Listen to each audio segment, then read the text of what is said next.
भारतीय राजनीति में कई ऐसे बाहुबली नेता हैं जो पहले तो बड़े से बड़ा गुनाह करते हैं और फिर जमकर अपने रसूख, पावर और पैसे का इस्तेमाल करते हैं। ये कहानी भी एक ऐसे ही 6 बार के विधायक और मायावती की सरकार में मंत्री रहे बाहुबली नेता की है, जिसने पहले तो अपने से आधी उम्र की लड़की को अपने झांसे में फंसाकर 3-3 बार प्रेग्नेंट कर दिया और फिर उसके साथ ऐसी खौफनाक वारदात को अंजाम दिया कि सुनकर आज भी रूह कांप जाती है। हम बात कर रहे हैं मधुमिता शुक्ला और अमरमणि त्रिपाठी की। तो आखिर क्या है अमरमणि त्रिपाठी और मधुमिता शुक्ला की पूरी कहानी? चलिए जानते हैं सब कुछ इस वीडियो में आगे।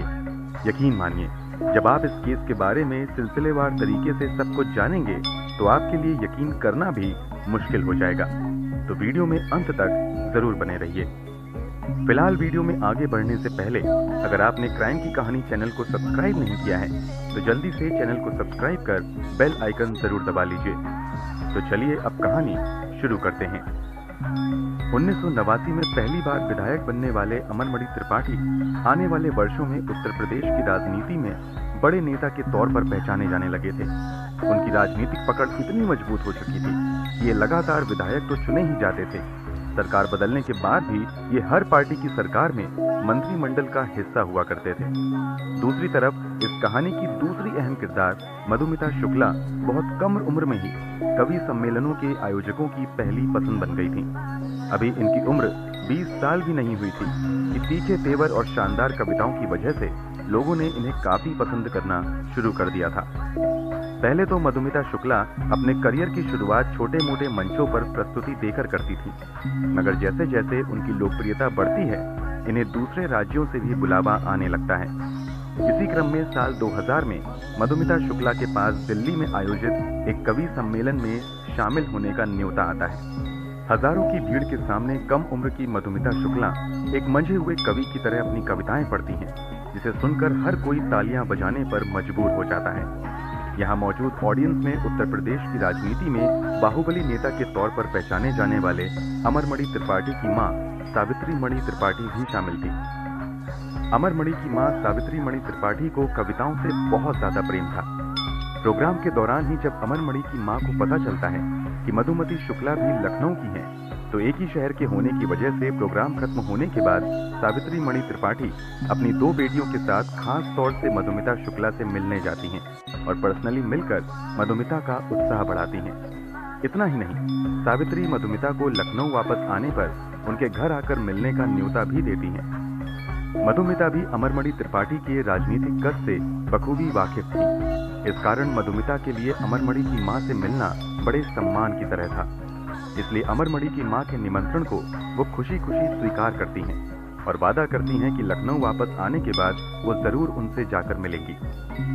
वादे के मुताबिक जब मधुमिता वापस लखनऊ आती हैं तो अमरमणि के घर उनकी मां से मिलने के लिए जाती हैं। दोनों की पहली मुलाकात काफी अच्छी रहती है। सावित्री मधुमिता की कविताओं से इतनी ज्यादा प्रभावित होती हैं कि इन दोनों का एक दूसरे के घर आने जाने का सिलसिला शुरू हो जाता है। इसी क्रम में जब एक दिन मधुमिता अमरमणि त्रिपाठी के घर आती हैं, तभी अमरमणि की नजर मधुमिता पर पड़ती है। अमरमणि भी पहले मधुमिता शुक्ला के बारे में कई बार सुन चुका था। इसके अलावा अमरमणि की मां भी मधुमिता के बारे में कई बार अमरमणि से बात कर चुकी थी। इसलिए पहली ही मुलाकात में अमरमणि मधुमिता से अपने चुनावी भाषण के लिए कुछ लाइन लिखने के लिए कहता है। अमरमणि के कहने पर मधुमिता तुरंत कुछ लाइन लिखकर अमरमणि को दे देती है और इस तरह अमरमणि तथा मधुमिता शुक्ला की बातचीत शुरू होती है। धीरे धीरे नियमित तौर पर दोनों का मिलना जुलना शुरू हो जाता है। दुनिया की नजरों में मधुमिता अमरमणि के लिए चुनावी भाषण तैयार करती हैं। ये सब कुछ कई महीनों तक चलते हुए आ जाता है साल 2003। तारीख थी 9 मई। लखनऊ के निशातगंज इलाके के पेपर मिल कॉलोनी की मकान नंबर 33/6 में मधुमिता शुक्ला अपने एक नौकर देशराज के साथ रहा करती थी। शाम का समय था। मधुमिता कुछ लिखने में लगी हुई थी, तभी दरवाजे पर 2 व्यक्ति दस्तक देते हैं। दोनों को देखकर मधुमिता दोनों को घर के अंदर आने के लिए कहती हैं तथा दूसरी तरफ मधुमिता देशराज से किचन में जाकर चाय बनाने को कहती हैं। देशराज घर पर आए मेहमानों के लिए चाय बना ही रहा होता है, तभी उसे घर के अंदर गोली चलने की आवाज आती है। वो जल्दी से किचन से भागकर बाहर निकलता है तो देखता है कि फर्श पर मधुमिता खून से लथपथ तड़प रही हैं और जिस मेहमान के लिए वो चाय बना रहा था वो तेजी से घर का दरवाजा बंद करके मोटरसाइकिल से भाग रहा है। देशराज दोनों को भागते देख शोर मचाता है और मदद के लिए लोगों को बुलाता है, मगर कोई भी उन दोनों को पकड़ने में कामयाब नहीं होता है। इधर तड़पते हुए कुछ ही देर बाद मधुमिता का शरीर भी ठंडा पड़ जाता है। देशराज इस बारे में मधुमिता शुक्ला की जुड़वा बहन निधि शुक्ला को खबर देता है। निधि ये खबर सुनते ही आ जाती है। इस हत्या की जानकारी लगभग 7 बजे के आसपास स्थानीय पुलिस स्टेशन में दी जाती है। हत्या की खबर सुनकर पुलिस वालों को लगता है कि ये हत्या लूटपाट के इरादे से की गई है, मगर जब कुछ आला पुलिस अधिकारी मौके पर पहुंचते हैं तो उन्हें अंदाजा हो जाता है कि दरअसल घर में किसी तरह की लूटपाट नहीं हुई है, बल्कि बिल्कुल नजदीक से मधुमिता को गोली मारी गई है। मौके पर पुलिस के कई आला अधिकारी पहुंचते हैं और मामले की जांच शुरू करते हैं। सबसे पहले स्थानीय पुलिस अधिकारी मधुमिता के कमरों की तलाशी लेते हैं, जहां से उन्हें मधुमिता का मोबाइल और कुछ पर्सनल डायरी मिलती हैं। घर से कुछ सबूत और सामान जब्त करके उन्हें जांच के लिए आगे भेज दिया जाता है, जबकि मधुमिता के शव को अगले दिन पोस्टमार्टम के लिए भेज दिया जाता है। खबर आती है कि जिस अस्पताल में मधुमिता का पोस्टमार्टम होता है वहां खुद अमरमणि त्रिपाठी अपने सहयोगियों के साथ आते हैं और पोस्टमार्टम पूरा होने तक वहीं पर खड़े रहते हैं। अमरमणि के ऐसा करने के पीछे की वजह तब ये बताई जाती है कि निजी तौर पर मधुमिता को अमरमणि की मां पसंद करती थी। इसके अलावा मधुमिता खुद भी अमरमणि के लिए काम किया करती थी, इसलिए अमरमणि परिवार की हिम्मत बढ़ाने के लिए पोस्टमार्टम रूम तक आते हैं। पोस्टमार्टम करवाने के बाद अमरमणि त्रिपाठी अपनी ही निगरानी में मधुमिता शुक्ला के शव को मधुमिता के पैतृक आवास लखीमपुर खीरी के लिए रवाना कर देते हैं। लखनऊ से मधुमिता शुक्ला का घर लगभग 140 किलोमीटर था। इसमें से लगभग 110 किलोमीटर का सफर सभी लोग पूरा कर चुके थे। गांव में अंतिम संस्कार की तैयारी भी पूरी हो चुकी थी। तभी लखनऊ के तत्कालीन एसएसपी अनिल अग्रवाल को गुप्त जानकारी मिलती है कि वो तत्काल ही पुलिस की एक टीम भेजकर किसी भी कीमत पर मधुमिता शुक्ला के शव को वापस लखनऊ लाने का आदेश दें। दरअसल जब मधुमिता शुक्ला की डायरी और मोबाइल की जांच की जाती है तो शुरुआती जांच में ही पता चलता है कि मधुमिता ने अपनी डायरी में अपने गर्भवती होने के बारे में लिखा था। इसके अलावा इस डायरी से ये भी पता चलता है कि मधुमिता और अमरमणि त्रिपाठी पिछले कई वर्षों से लगातार रिलेशनशिप में थे। डायरी में ये भी दावा था कि इन दिनों मधुमिता शुक्ला गर्भवती थी। एसएसपी अनिल अग्रवाल तुरंत इन दावों के बारे में मधुमिता शुक्ला की बहन निधि शुक्ला से बात करते हैं। निधि ये बात कंफर्म करती है कि अमरमणि त्रिपाठी और उसकी बहन मधुमिता शुक्ला काफी समय से एक दूसरे के साथ रिश्ते में थे और ये तीसरी बार है जब मधुमिता प्रेग्नेंट हुई है। इससे पहले 2 बार मधुमिता का एबॉर्शन करवा दिया गया था। इसका भी जिक्र मधुमिता की डायरी में मिलता है। पुलिस अधिकारी को ये बात समझ आने लगती है कि अमरमणि त्रिपाठी मधुमिता के अंतिम संस्कार में जल्दबाजी मधुमिता की हमदर्दी में नहीं बल्कि अपना गुनाह छिपाने के लिए कर रहा है। इसलिए वो जल्द से जल्द किसी भी कीमत पर मधुमिता का शव वापस लखनऊ लाने के लिए कहते हैं ताकि इस बात को कंफर्म किया जा सके कि मधुमिता वास्तव में प्रेग्नेंट हैं या नहीं, और अगर प्रेग्नेंट हैं तो उस बच्चे का पिता कौन है। अनिल अग्रवाल के आदेश पर फिर से वापस 110 किलोमीटर का सफर तय करने के बाद मधुमिता के शव को बेहद ही गुपचुप तरीके से वापस लखनऊ लाया जाता है तथा शुरुआती जांच में ये कंफर्म हो जाता है कि मधुमिता 7 महीने की प्रेग्नेंट है, जबकि पोस्टमार्टम रिपोर्ट में इस बात का कहीं भी जिक्र नहीं किया गया था, क्योंकि पोस्टमार्टम रूम में मौजूद अमरमणि त्रिपाठी ने दबाव डालकर शुरुआत में ही इस तथ्य को छुपा दिया था। अब एसएसपी अनिल अग्रवाल अपनी निगरानी में मधुमिता के गर्भ में पल रहे भ्रूण का डीएनए सैंपल कलेक्ट करवाते हैं ताकि इस बात का पता लगाया जा सके कि इस बच्चे का पिता कौन है। जैसा कि मधुमिता शुक्ला की डायरी में अमरमणि त्रिपाठी का जिक्र बच्चों के पिता के तौर पर था, इसलिए पूरी कागजी कार्यवाही पूरी करने के बाद अमरमणि त्रिपाठी का भी डीएनए सैंपल लिया जाता है। कुछ दिनों बाद जब डीएनए सैंपल का रिजल्ट आता है तो पता चलता है कि वास्तव में मधुमिता शुक्ला के गर्भ में पल रहे बच्चे का पिता कोई और नहीं बल्कि अमरमणि त्रिपाठी हैं। इन सब के अलावा शुरुआत में ही मधुमिता शुक्ला की बहन निधि शुक्ला भी पुलिस के सामने बयान देते हुए अमरमणि त्रिपाठी पर ही अपनी बहन की हत्या का आरोप लगाते हुए एफआईआर दर्ज करने की मांग करती हैं। निधि के मुताबिक अमरमणि ने मधुमिता से शादी का वादा करते हुए शारीरिक संबंध बनाए थे। पहले 2 बार जब मधुमिता प्रेग्नेंट हुई थी तो किसी तरह अमरमणि ने एबॉर्शन करवा दिया था, मगर तीसरी बार मधुमिता अबॉर्शन करने से मना कर देती हैं। इस कारण अपना गुनाह छिपाने के लिए अमरमणि त्रिपाठी मधुमिता की हत्या करवा देते हैं। निधि शुक्ला के इस बयान के बावजूद शुरुआती दौर में अमरमणि त्रिपाठी या अमरमणि के परिवार को किसी को भी आरोपी नहीं बनाया जाता है और न ही किसी का नाम एफआईआर में दर्ज किया जाता है। मगर जब डीएनए रिपोर्ट आ जाती है तो इस मामले को क्राइम ब्रांच लखनऊ को भेज दिया जाता है। लखनऊ क्राइम ब्रांच के तत्कालीन एसपी राजेश पांडे इस केस की पूरी ईमानदारी से जांच करना शुरू कर देते हैं। इसका नतीजा ये होता है कि तत्काल ही उनका ट्रांसफर कर दिया जाता है।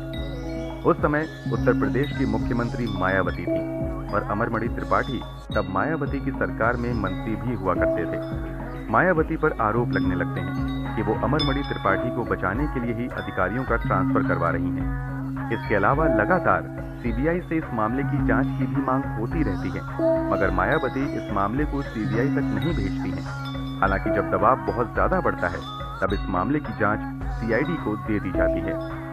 मामला हाथ में लेने के बाद सीआईडी के अधिकारी इस मामले की जांच शुरू करते हैं, मगर यहाँ भी कुछ अजीब घटनाएं देखने को मिलती हैं। दरअसल जब सीआईडी के 2 अधिकारी पूरी मेहनत से इस केस की जांच करने लगते हैं तथा एक दिन अमरमणि त्रिपाठी के घर उससे पूछताछ करने पहुंच जाते हैं तो उन दोनों अधिकारियों को ही मायावती की सरकार द्वारा सस्पेंड कर दिया जाता है। अब खुले तौर पर मायावती पर अमरमणि त्रिपाठी को बचाने का आरोप लगने लगता है। हालांकि जब हंगामा ज्यादा बढ़ता है तो मायावती अमरमणि त्रिपाठी को मंत्रिमंडल से तो निकाल देती हैं, मगर उनके खिलाफ जांच में किसी तरह की तेजी नहीं देखी जाती है। इसी बीच बहन को न्याय दिलाने की लड़ाई लड़ रही निधि शुक्ला मामले के बारे में तत्कालीन प्रधानमंत्री अटल बिहारी वाजपेयी से बात करती हैं तथा उनसे इस मामले की जांच सीबीआई से करवाने की सिफारिश करती हैं। कथित तौर पर पीएमओ से दबाव आने के बाद मायावती इस मामले की जांच सीबीआई से करवाने को तैयार हो जाती हैं।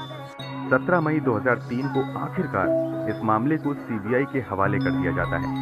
अब जो जांच में खुलासा होता है वो हैरान करने वाला होता है।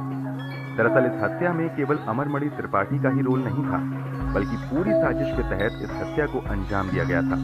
सीबीआई की जांच में सामने आता है कि पहले तो अमरमणि त्रिपाठी और मधुमिता शुक्ला की मुलाकात यूं ही होती है, मगर धीरे धीरे दोनों एक दूसरे के करीब आ जाते हैं और शादीशुदा और बच्चों का पिता होते हुए भी अमरमणि त्रिपाठी अपने से आधी उम्र की लड़की मधुमिता शुक्ला से शादी का वादा करके शारीरिक संबंध बनाता है।